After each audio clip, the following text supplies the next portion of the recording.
จีนเฮ็ดสำเร็จใส่เทคโนโลยีอัปเกรดเข้าช่วยเพิ่มสารอาหารนักวิทยาศาสตร์ได้ใช้เทคโนโลยีแก้ไขยีนพัฒนาเข้าสายพันธุ์ใหม่ที่ผลิตโคเอนไซม์ CoQ10 สารอาหารสำคัญต่อร่างกายสิ่งที่น่าสนใจของเรื่องนี้แม่นยังนำอบจะรายงานให้ฟังเมื่อวันที่ 5 มีนา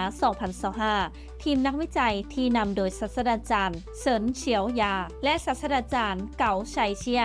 จากสายนิด Academy of Science ประสบผลสำเร็จในการพัฒนาเข้าพันธมิตรของโลกที่สามารถผลิตโคเอนไซม์ CoQ10 โดยใช้เทคโนโลยีแก้ไขยีน CRISPR นับเป็นนวัตกรรมที่อาจเปลี่ยนโฉมโภชนาการอาหารพื้นฐานให้ดีต่อสุขภาพหลายขึ้น CoQ10 เป็นส่วนประกอบสำคัญสำหรับสุขภาพของหัวใจ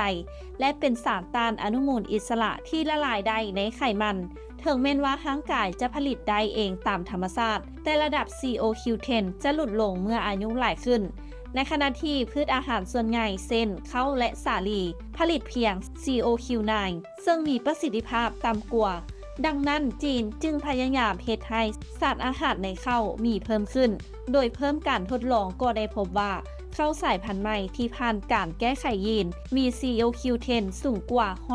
175ทั้งในเม็ดและใบสิ่งสำคัญถึงสารอาหารจะเพิ่มขึ้นแต่จะบ่ส่งผลกระทบต่อผลผลิตนี่คือความสุดยอดของวิทยาศาสตร์และเทคโนโลยีของโลกปัจจุบันการอัปเกรดสายพันธุ์ข้าวครั้งนี้ของจีนถือเป็นผลสำเร็จครั้งสำคัญต่อวงการอาหารและแนวทางที่ยังสามารถปรับใช้กับพืชชนิดอื่นได้ด้วยทุกท่านคิดเห็นแนวใดกับเรื่องนี้คอมเมนต์กันเข้ามาได้นำอบธรรมวงศ์รายงาน